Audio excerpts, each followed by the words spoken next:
The news at this time comes to you with the compliments of Eureka Medical Laboratories. I am Deanna Jordan. A very good morning to you. First, the lead stories. President Ali says those making sexual offense allegations against Minister Nigel Darmlal should go to the police. Several persons have been arrested allegedly with millions of dollars worth of cocaine. Regionally, the Barbados government is paying university tuition fees for citizens. Police have been called in to deal with violence in the Bahamas. For the international news, we'll bring to you the latest bulletin from the BBC World Service. The details of these and other stories will be coming up in just a moment. A COVID-19 PCR test is now mandatory for many routine activities, including travel and return to work purposes. At Eureka, our trained and experienced staff will ensure confidentiality while your test is conducted in a professional and timely manner, with results in just 48 hours. So the next time you require an efficient and hassle-free PCR COVID-19 test, call 624-8378, 608-8378, or 623-7233 to schedule your appointment. You can also ask about our house call testing service.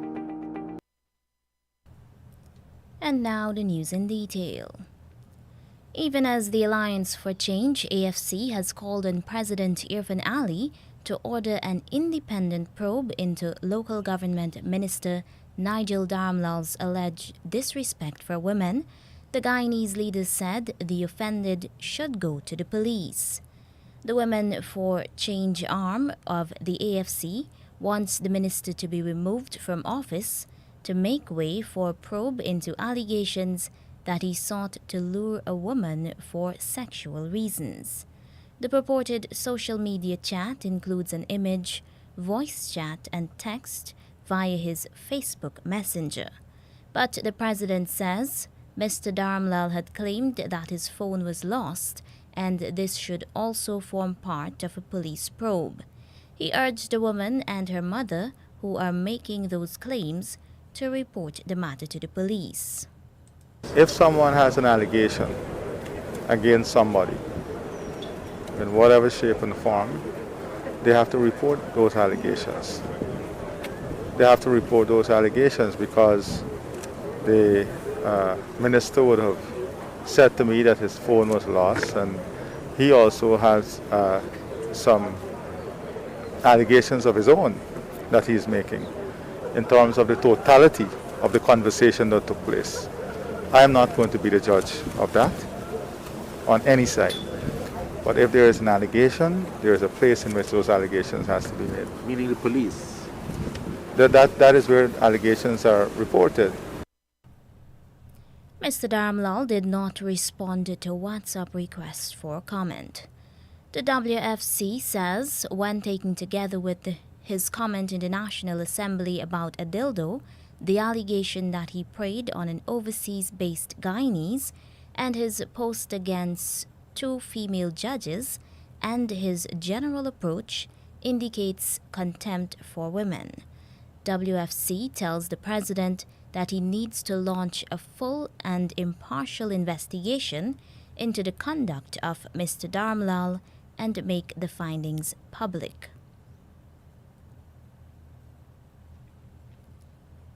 Five persons have been arrested in connection with the alleged discovery of more than 11 kilograms of cocaine and 266 grams of ecstasy. The Customs Anti-Narcotics Unit, KANU, says the drugs were seized from a house at Shantikinen Street, Prashad Nagar, Georgetown. Those arrested are 62-year-old Lena Narain, also known as Auntie Lena, 60-years-old James Herbert, 71-years-old K. Jennifer Butcher, 27-year-old Jamal Narain, also known as Tunks, and 47-year-old Gregory Faria, who is a Surinamese. KANU says the cocaine is valued at more than 12 million Guyana dollars, and the ecstasy is valued at 400,000 Guyana dollars.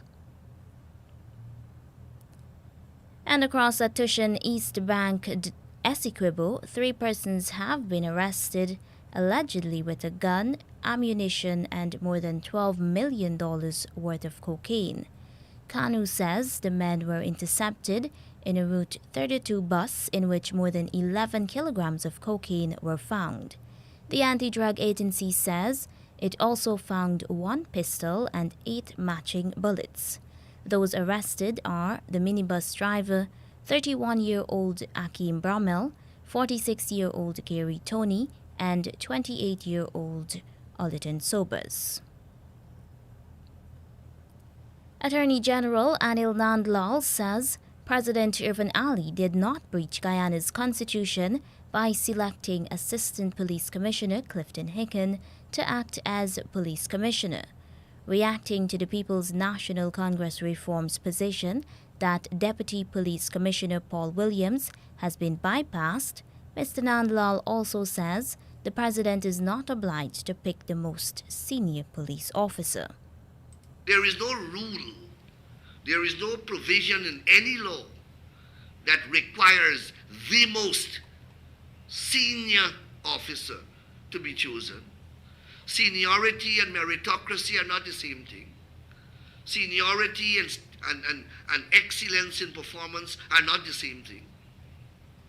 There are many old lawyers, for example, but they're not senior counsel. Senior counsel is based upon distinction.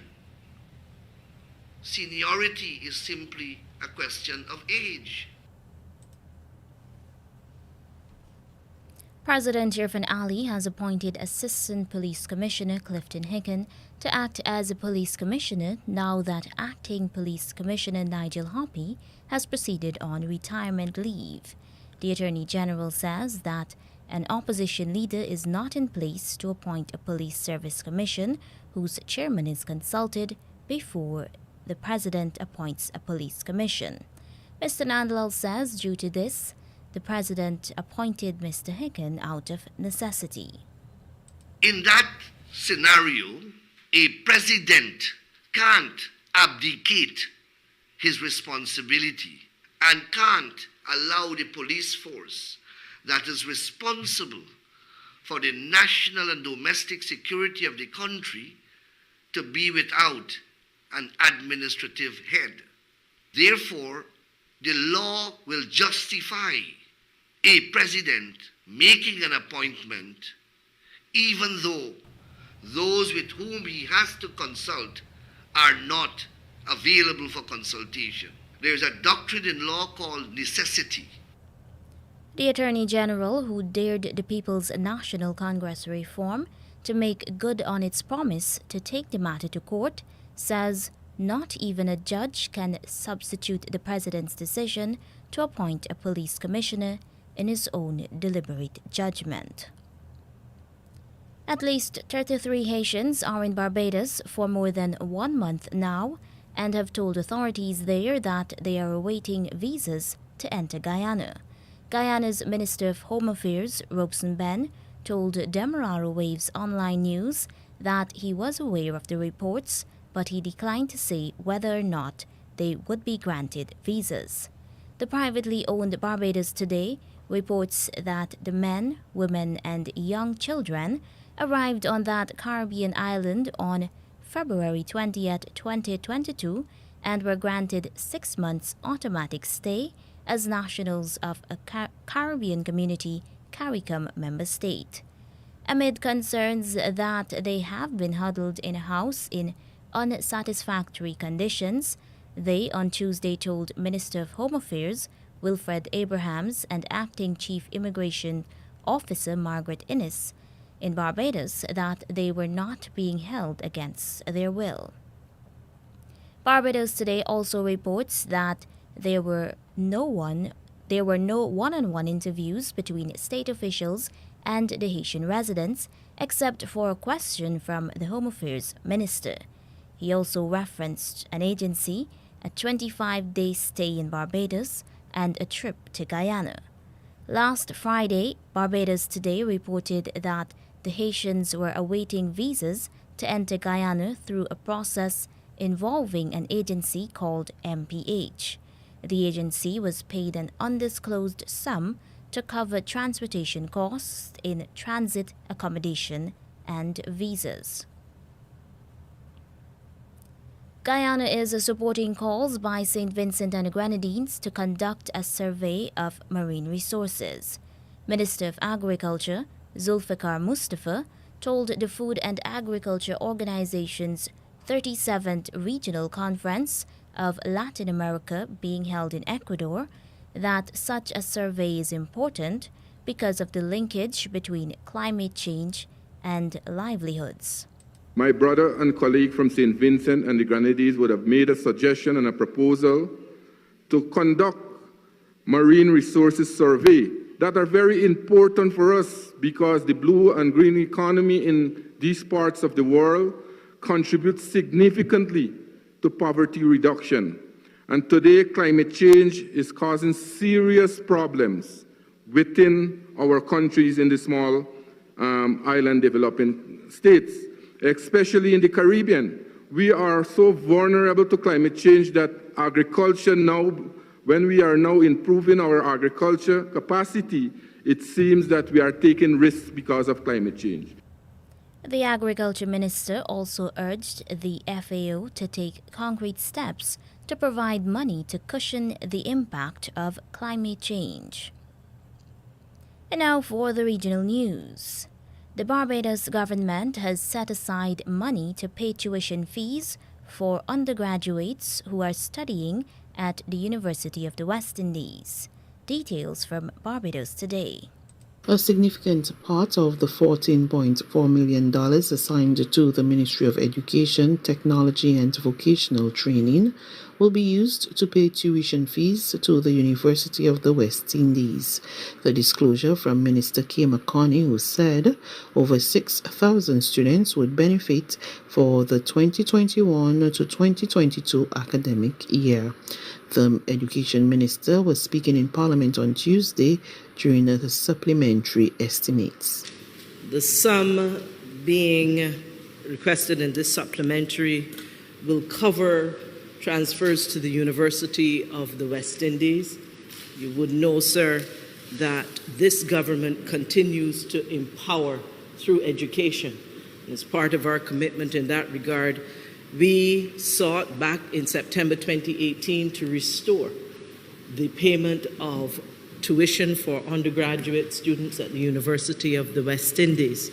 And a significant part of this supplementary will in fact go to that. I am told by the ministry that we now have over 6,000 students for whom we paid tuition in the 2021-2022 school year. We had come down. I know that we had at one point been as high as over 8,000 before the tuition was taken away from being paid by government by a previous administration. We had dropped below 5,000, and now we are rising again in terms of allowing access of Barbadian persons, students, to higher education at the University of the West Indies. Minister McConney said that the money would also go towards other programs. That report from Barbados Today. And now in the Bahamas, police have been deployed to several schools after a student was stabbed about 1 week ago. This report from Our News Bahamas. 9 senior and junior high schools will now be manned by police officers, and Government High School is confirmed in that list, as officials say they'll do all they can to keep campuses safe. The decision to place officers back in schools comes nearly a week after a male student was stabbed at A.F. Adderley Junior High School. The Education Minister and National Security Minister both made the case for reinstating officers on campuses. We are not going to sacrifice their future. Now, the issue of safety is a compelling one, and we obliged, we must do something to stabilize the environment. One thing that everyone agrees to is that the police have a place in school. Government High is not the only public school with an officer now attached. Other senior high schools include R.M. Bailey, C.C. Sweeting, C.V. Bethel, and Doris Johnson Senior High Schools. Police officers have also been reintroduced to a handful of junior high schools, including C.H. Reeves, T.A. Thompson, and A.F. Adderley. Hannah Martin says despite criticism in the past surrounding a school policing program that was introduced under the former Christie administration, she says there is now widespread support for the more recent move. We just need a collaborative effort of everybody in the community for us to do what we can to stabilize our young people. Last week, Bahamas Union of Teachers President Belinda Wilson told the Nassau Guardian she would support officers in schools, as she said it would provide for another layer of protection for students and teachers. As for whether campus police officers will be armed, Monroe had this to say. How they choose to equip the police who go into the schools will be a function of their intelligence, will be a function of what they need. Hannah Martin says while placing officers in some schools is an immediate fix, she says officials hope it will not have to be a permanent one. Reporting for our news, I'm Jasmine Brown. And now news in Trinidad and Tobago. There could be an increase in the price of flour in the next few months. This is according to the Ministry of Trade and Industry, which says shipments of wheat at increased prices are due to arrive soon. TTT News Online's Sunil Lala reports. Local flour production houses will consider whether price increases may be necessary in the next few months. The Ministry of Trade and Industry says these businesses are in receipt of stock, with further shipments at increased prices due to arrive. It noted that on March 25th, the Caribbean Millers Association pointed out that due to global factors, the cost of producing flour in the region has significantly been impacted, as the price of raw materials has increased by over 40%. The Consumer Affairs Division estimated that locally, the price of flour increased by 16% over the period February 2020 to February 2022. The ministry noted that the increase in wheat prices will have a domino effect on the price of grain, feed, poultry, and dairy products. It also posted several other items which increased, including vegetable and soya at 42%, corned beef at 40%, poultry at 29%, infant formula at 26%, and milk at 20%, among other items. It also noted that some items remained constant, while some others actually declined between 4 and 8%, including condensed milk, orange drink, tuna, potatoes, and ketchup. The ministry said food prices have been escalating globally due to several factors, but notes that food inflation eased to 6.6% from 7.6% in October, partly due to its zero rating of the value-added tax on several food items in November 2021. It said it will continue to monitor and address rising food prices with several measures, including a review of the common external tariff, food price monitoring, and zero rating of basic food items. One measure in particular is a $500 million agriculture stimulus package, which is currently being implemented and will support the rapid expansion in production and marketing of selected high-demand commodities with short production cycles. Sonolala, TTT News. And now for the latest world news coming from the BBC World Service. Hello, I'm Moira Alderson with the BBC News. The Ukrainian government is sending a convoy of buses to the southern city of Mariupol in an attempt to evacuate civilians trapped by Russian forces. Tens of thousands of civilians remain in the city after weeks of Russian bombardment. Our correspondent Jonah Fisher is following developments from Lviv in eastern Ukraine. It looks at the moment like that humanitarian corridor might be about to function this morning. We have this pre-announced ceasefire which the Russians say has now come into force in and around Mariupol. So in theory that should open up the possibility for a significant number of people to get out of Mariupol. We never like to say that it's definitely happening until people have actually got out, because in the past this sort of corridor has looked like it was going to happen, and then at the last minute either the commanders on the ground haven't let it take place or there has been shooting which have stopped people getting out. The Ukrainian President Volodymyr Zelensky has told the Australian Parliament that new and stronger sanctions are needed against Russia to increase pressure on Moscow over its invasion of his country. In a video address, he said if the world had punished Russia in 2014 for its invasion of Crimea, it would not have invaded Ukraine. The Russian economy is forecast to shrink by 10% this year, and Ukraine's by as much as 20%, according to new figures from the European Bank for Reconstruction and Development. The London-based institution said that before the Russian invasion, the economies of both countries had been expected to grow by 3% or more. But the war had caused the greatest supply shock in Europe for 50 years. The bank's chief economist, Beata Javorcik, told the BBC the war will cast a long shadow of economic damage. We are assuming that a ceasefire will take place within 2 to 3 months and that next year reconstruction of Ukraine will be in full swing. Even if reconstruction is in full swing next year, Ukraine will emerge as a much poorer country simply because about $100 billion worth of infrastructure and buildings have been destroyed. The Solomon Islands and China have signed an initial security agreement that could see Beijing set up a military base in the Pacific nation. The deal is controversial, as Michael Bristow reports. A draft of the arrangement leaked online said China would be able to dock naval vessels in the Solomon Islands. In exchange, Beijing would help on the hour with domestic security threats. A statement from the government of Solomon Islands after signing the deal gave few details about exactly what had been agreed, and some issues still need to be clarified. The US, Australia and New Zealand have already criticised the arrangement. They don't want an authoritarian government in what they see as their sphere of influence. But China said the Solomon Islanders had the right to make their own decisions. Michael Bristow reporting. World News from the BBC. Palestinian officials say Israeli forces have killed 2 men during a raid in the occupied West Bank. The health ministry said 15 other people had been wounded during the operation in the city of Jenin. The Israeli military said 1 soldier was wounded when its troops came under fire as they tried to make arrests in Jenin. The Australian ambassador to China has been blocked from entering a court in Beijing to witness the trial of the Australian journalist Chung Lei. Australia's foreign ministry had asked that a representative be able to attend the hearing. Ambassador Graham Fletcher spoke to journalists after being turned away from the court. This is deeply concerning, unsatisfactory and regrettable. We can have no confidence in the validity of a process which is conducted in secret. Nevertheless, we will continue to advocate strongly for Ms Chung Lei's rights and interests.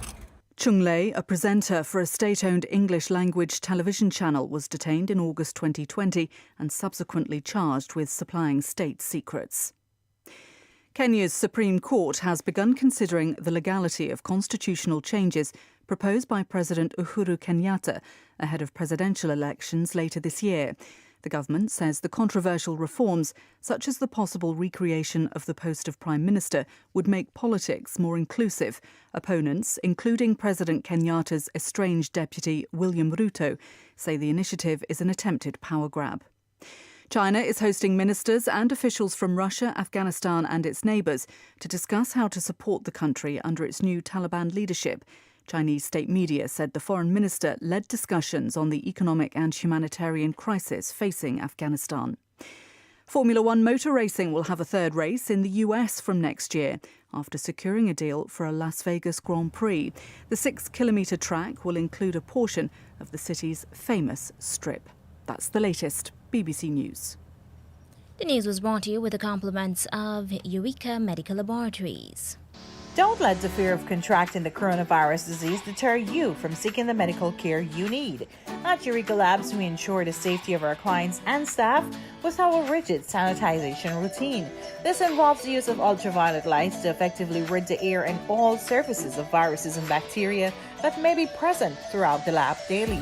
The light works to rapidly inactivate microorganisms through a physical process that is invisible to human eye. So the next time you need a checkup, don't hesitate to give us a call on 225-7574 to schedule your appointment. Here now is a recap of the leads. President Irfan Ali says those making sexual offense allegations against Minister Nigel Dharmlal should go to the police. Several persons have been arrested allegedly with millions of dollars worth of cocaine. In regional news, the Barbados government is paying university tuition fees for citizens. Police have been called in to deal with school violence in the Bahamas. And that's the end of the news.